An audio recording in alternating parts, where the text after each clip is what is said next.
What's going on, guys? Welcome back to the GolfMagic channel. I'm Alex, and today we are going to be talking to you about all things Dustin Johnson and his swing. If you didn't see last week, Dustin Johnson won the Masters at Augusta, Georgia in dominating fashion, finishing at 20 under par, beating the record by 2 shots.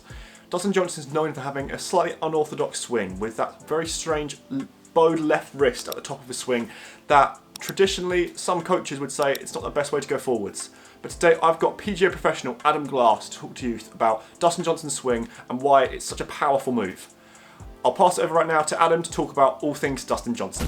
Hi GolfMagic, just wanted to check in, still in lockdown here, so I thought it might be a really good opportunity to take a look at the swing of the new Masters champion Dustin Johnson. Hope everyone enjoyed the tournament as much as I did. He was definitely a worthy winner. Obviously with ball striking like that and a short game to match up to it, it was no wonder that he tackled Augusta with a record-winning score. So first of all, let's see what he does well and see if there's anything there that we could copy to try and improve our game. So firstly, if we look at the screen on the right-hand side, I overheard a conversation just before lockdown on the driving range, and someone was saying they felt Dustin Johnson swayed off the ball. Well, that's definitely not something I see. If we look at the way his cap is, it just stays in that circle, and I've drawn a white line on the right side of his pelvis on his setup. Well, actually, when he gets to the top, if anything, he increases the gap just here between that white line and his right hip. So he's staying what you'd call very centered. He's not moving in this direction and swaying off of the ball. So that's something that's really going to help his low point control, or where the club hits the floor. And that's a nice simple thing that most people could try and copy. So you can see his left shoulder turns downward, his right shoulder turns up and out the way. And if we look at this from down the line on the left-hand screen, what we're going to notice is, to help him with that, he actually straightens the right leg, or the trail leg. This is straightening, and the left knee is flexing. And he increases a gap here between the back of the trail knee and the front of the trail knee and the back of the left knee. There's a gap that's increased, and what that allows him to do is keep his pelvis pretty centered and make a really nice full turn. So it's no wonder he hits the ball huge distances, because he's not restricting his pelvis at all. He's making sure it turns out the way. And of course that in turn helps him stay a little bit more centered over the golf ball, which in turn is going to help your ball striking.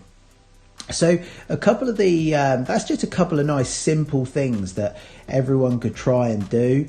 But a couple of the things that are a little more unique to Dustin Johnson, as he takes the club away, he starts to lift the club very early. Now, I've overheard an interview with him, and apparently this is something that he works on. He doesn't like to lift it away too much, but he definitely does. Of course, the left arm, it's quite a distinctive characteristic here, where his left arm's higher than the shoulder plane at the top of the swing, and he's got this trademark bowed left wrist. Now again, in another interview, I heard him say that this is just something that he's never played around with. It's not something he's tried to do. This is just how he swings it. This is just what's natural to him. So I think for anyone trying to copy that bowed left wrist, it could be a very dangerous game, because that's something that just comes natural to him. He's tried to keep, as he describes it, just the face square as he's moving the club away.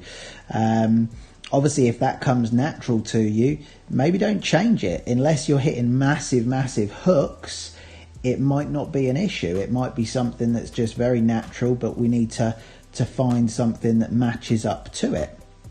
Now, onto the downswing, he rotates very hard. So you can really see at this point here, He's turning his pelvis out the way. He likes to hit a fade. He works the club a little bit out to in and swings to the left of target. And I think that's mostly because he's scared of the hook. He doesn't want to hit a hook from that club face being in quite a strong position here. So he makes sure that he's really rotating, clearing his body out the way. This is something that's a very athletic movement. It's something that I think a lot of people would struggle to copy. If you can do it and rotate like he can, then brilliant, because you can see what he's done. His pelvis is turned out the way massively here, but the shoulders are still pretty square to the target line.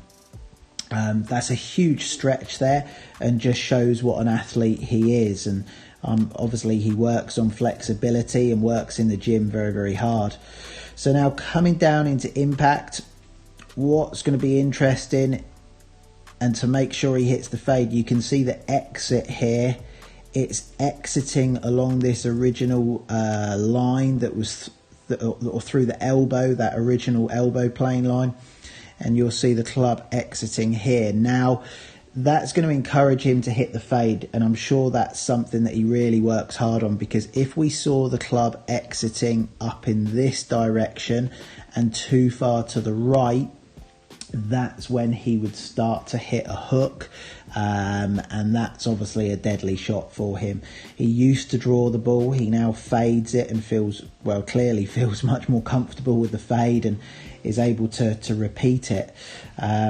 So that's something that's quite unique to him. If you are trying to hit a fade, you might want to look at how the club works through the ball and try and feel like you're getting the club to maybe go a little bit more left in this direction.